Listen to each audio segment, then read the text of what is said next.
અચાનક બ્રહ્માજીને આવતા જોઈને વિષ્ણુ ભગવાન તો આશ્ચર્યચકિત થઈ ગયા. હસો મારા દરબારમાં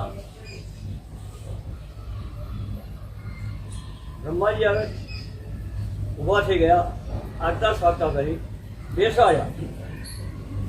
પછી પૂછ્યું કેમ આવવાનું થયું છે?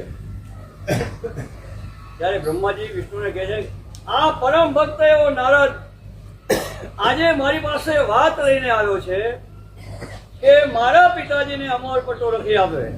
એ શક્તિ આપનામાં છે, મારામાં નથી. આપ અમરપટ્ટો લખી આપો. વિષ્ણુ ભગવાન કહે છે, ન ભૂતો ન ભવિષ્યથી. આ રહેલું કામ મારાથી પણ બની શકે એવું નથી. જો તમારે આ કામ કરવું હોય તો ત્રીજા નંબરમાં કોણ આવે? મહેશ.